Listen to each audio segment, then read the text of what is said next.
Good morning students, class 6। उम्मीद करती हूँ आप सब अच्छे होंगे, स्वस्थ होंगे। चलिए आज हम पार्ट 2 गुलेलबाज लड़का उसका आगे का भाग पढ़ते हैं। पेज नंबर 20 पर हैं और 4th पैराग्राफ है। पेज नंबर 20 पर 4था पैराग्राफ।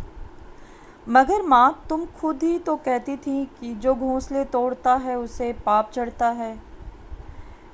मैं यह थोड़े कहती हूँ कि पक्षियों को मारो, वह तो पक्षियों पर गुलेल चलाता है, उन्हें मारता है। घोंसला हटाना तो दूसरी बात है। जब बोधराज घर पर आया तो मैं उसे गोदाम में ले गया। शाम हो रही थी। कमरे में पहुँचे तो बला की बू थी और फर्श पर बिखरे हुए थे पंख और पक्षियों की बीट। मैंने बोधराज की ओर देखा तो उसने गुलेल संभाल ली थी और बड़े चाव से छत के नीचे मैना के घोंसले की ओर देख रहा था, जिसमें से उभरे हुए तिनके और रुई के फाहे हमें नज़र आ रहे थे। कबूतर अलग से दूसरी ओर शहतीर पर गुटरगू करते हुए मटरगश्ती कर रहे थे। घोंसले में मैना के बच्चे हैं, बोधराज ने कहा और अपनी गुलेल साध ली, उन्हें मारने के लिए या उन पर निशाना लगाने के लिए। तभी मुझे घोंसले में से छोटे छोटे बच्चों की पीली पीली नन्ही चोंच झांकती नजर आई। इनके माँ बाप कहाँ हैं? मैंने पूछा। लेखक ने पूछा। चुग्गा लेने गए हैं, अभी आते ही होंगे, कहते हुए बोधराज ने गुलेल उठाई।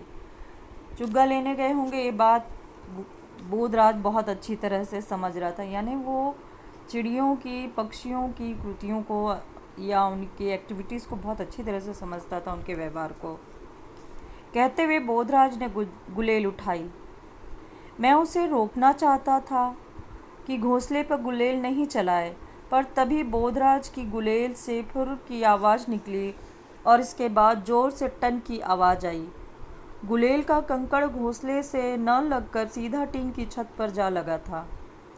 तभी बोधराज ने गुलेल से एक और वार किया। अब की बार कंकड़ शहतीर से लगा। बोधराज ने फिर से गुलेल तान ली थी। तभी कमरे में एक भयानक सा साया डोल गया। रोशनदान के सिकचे पर एक बड़ी सी चील पंख फैलाए बैठी थी। हम दोनों ठिठक कर उसकी ओर देखने लगे। रोशनदान में बैठी चील भयानक लग रही थी। यह चील का घोंसला होगा, चील अपने घोंसले में लौटी है, मैंने कहा। लेखक को लगा कि यह घोंसला जो है वह चील का होगा। नहीं, चील का घोंसला यहाँ कैसे हो सकता है? चील अपना घोंसला पेड़ों पर बनाती है, यह मैना का घोंसला है। बोधराज को बहुत अच्छी पक्षियों की जानकारी थी। वो पक्षियों के बारे में अच्छी जानकारी रखता है। उसे पता है कि वो जानता है कि चील अपना घोंसला पेड़ों पर बनाती है और मैना अक्सर अपना घोंसला ऐसे जगह पे बनाती है जहाँ वो अपने अंडों को और बच्चों को सुरक्षित रख सके। पेड़ वगैरह पे कम उसका बनता है, घोंसला बनाती है। तो ये जो घोंसला था वह चील का नहीं था, बल्कि मैना का था। उस वक्त घोंसले में से चोंचों की ऊंची आवाज़ आने लगी और मैना के बच्चे पंख फड़फड़ा कर चिल्लाने लगे। शायद उन बच्चों ने चील को देखकर समझ लिया था कि वो उनका जीवन जो है अब खतरे में है। हम दोनों निश्चेष्ट से खड़े हो गए। निश्चेष्ट यानी बिना हिले डुले, स्थिर, एकदम शांत, यह देखने के लिए कि अब चील क्या करेगी। हम दोनों टकटकी बांधे चील की ओर देखे जा रहे थे। चील रोशनदान में से अंदर आकर शहतीर पर बैठ गई थी। वह अपना छोटा सा सिर हिलाती, कभी दाएं और कभी बाएं देखने लगती। मैं चुप था। बोधराज न जाने क्या सोच रहा था। यह यहाँ रोज आती होगी, बोधराज बोला।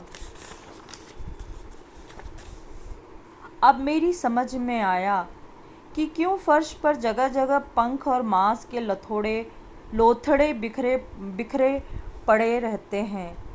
जरूर हर आए दिन चील घोंसले पर झपट्टा मारती रही होगी। हमने पढ़ा पहले ही उसमें पेज नंबर 20 पर पढ़ा था कि जब लेखक बोधराज के साथ में गोदाम में पहुंचा तो वहाँ पर बहुत ही ज़्यादा बदबू थी और फर्श पर जहाँ तहाँ पक्षियों के पंख भी बिखरे पड़े हुए थे।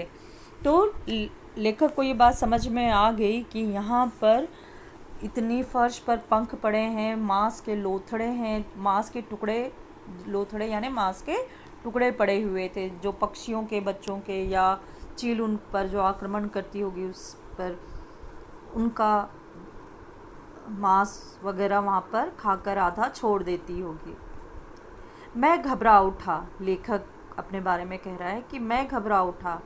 मैं मन में बार बार कहता, क्या फ़र्क पड़ता है अगर चील मैना के बच्चों को मार डालती है या बोधराज अपनी गुलेल से उन्हें मार डालता है। अगर चील नहीं आती तो इस वक्त तक बोधराज ने मैना का घोंसला नोच ही डाला होता। तभी बोधराज ने गुलेल उठाई और सीधा निशाना चील पर बांध दिया। चील को मत छेड़ो, वह तुम पर झपटेगी, मैंने बोधराज से कहा। चील को निशाना नहीं लगा। कंकड़ छत से टकराकर नीचे गिर पड़ा और चील ने अपने बड़े बड़े पंख फैलाए और नीचे सिर किए घूरने लगी। चलो यहाँ से निकल चलें, मैंने डर कर कहा। नहीं, हम चले गए तो चील बच्चों को खा जाएगी। उसके मुंह से यह वाक्य मुझे बड़ा अटपटा लगा। स्वयं ही तो घोंसला तोड़ने के लिए गुलेल उठा लाया था। बोधराज ने झट से गुलेल मुझे थमा दी और जेब से 5-7 कंकड़ निकाल कर मेरी हथेली पर रखे। तुम चील पर गुलेल चलाते जाओ, उसे बैठने नहीं देना, उसने कहा और स्वयं भागकर दीवार के साथ रखी मेज को फर्श के बीचों बीच लाने लगा। मैं गुलेल चलाना नहीं जानता था। 2 बार मैंने कंकड़ रख कर गुलेल चलाई, लेकिन इसी बीच चील गोदाम की दूसरी शहतीर पर जा बैठी थी। बोधराज मेज को मैना के घोंसले के नीचे ले आया। फिर उसने एक टूटी हुई कुर्सी चढ़ा दी और उस पर खड़ा हुआ। फिर बोधराज ने दोनों हाथ ऊपर उठाए, जैसे तैसे अपना संतुलन बनाए हुए उसने धीरे से घोंसले को उठा लिया और धीरे से कुर्सी पर से उतरकर मेज पर आ गया और घोंसले को थामे ही छलांग लगा दी। चलो बाहर निकल चलो, उसने कहा और दरवाजे की ओर लपका। गोदाम में से निकलकर हम गैराज में आ गए। गैराज में एक बड़ा दरवाज़ा था और दीवार में एक छोटा सा झरोखा। यहाँ पर चील नहीं पहुँच सकती, बोधराज ने कहा और इधर उधर देखने लगा था। थोड़ी देर में घोंसले में बैठी मैना के बच्चे चुप हो गए। बोधराज बक्से पर चढ़कर मैना के घोंसले में झांकने लगा। मैंने सोचा अभी ही उन्हें जेब में डालकर घूमता फिरे, मगर उसने ऐसा कुछ नहीं किया। वह देर तक घोंसले के अंदर झांकता रहा और फिर बोला, थोड़ा पानी लाओ, इन्हें प्यास लगी है, इनकी चोंच में बूंद बूंद पानी डालेंगे। मैं बाहर गया और एक कटोरी में थोड़ा सा पानी ले आया। दोनों नन्हे नन्हे बच्चे चोंच ऊपर उठाए हाँफ रहे थे।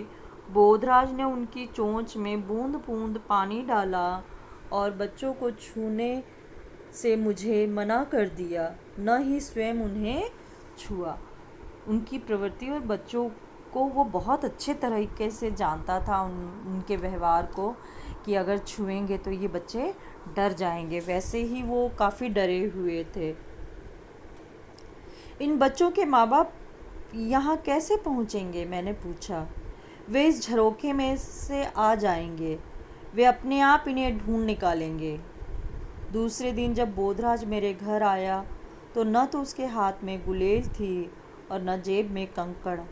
बल्कि जेब में बहुत सा चुग्गा भर कर लाया था। चुग्गा यानी जो पक्षियों को दाना देते हैं, उस तरह का दाना, बाजरा और गेहूं के या दूसरे तरीके के दाने जो चिड़ियों को डाला जाता है। और हम दोनों देर तक मैना के बच्चों को चुग्गा डालते और उनके करतब देखते रहते थे। ऐसा लग रहा था जैसे कि वे उनके मित्र बन गए हैं। तो हमने यहाँ देखा इस पाठ में कि बोधराज जो है वो पहले कितना शैतान और बहुत ही अधिक, जिसको कहेंगे कि उसकी जो वो एक हिंसक प्रवृत्ति के रूप में था। सबको मारना, पक्षियों को ख़ास तौर से, और दूसरों को छेड़ना, तकलीफ़ देना उसे उसे अच्छा लगता था। लेकिन अचानक चील को देखकर और उन छोटे नन्हे बच्चों को देखकर उसके मन में जो परपीड़ा उत्पन्न हुई, तो उसने उनकी सहायता की। लेखक यहाँ पे ये कहना चाहते हैं, बच्चे कितने भी शैतान हों, पर उनके अंतस में असीम कोमल भावनाएं होती हैं। उनके मन के अंदर बहुत सारी कोमल भावनाएं होती हैं। इसलिए बच्चों को हमें उनको समझना चाहिए। तो वो बड़ों को, ये समाज को शिक्षा देना चाहते हैं कि बच्चे हमेशा उनमें बुराइयां नहीं होती, उनमें अच्छाइयाँ भी होती हैं, और उनकी अच्छाइयाँ परिस्थितियों के अनुसार सामने निकल कर आती है। हमें उन पर विश्वास करना चाहिए। तो आप ये पाठ पढ़ेंगे और इसका शब्द पिटारा, अब मैं इसका होमवर्क आपको दे दूँगी, और एक बार नेक्स्ट वीडियो में हम इसके प्रश्नों उत्तरों पर चर्चा करेंगे। ठीक है, चलिए, अपना बहुत सारा ख्याल रखिएगा और पाठ को कम से कम 2 बार पढ़िएगा। At least twice you have to read.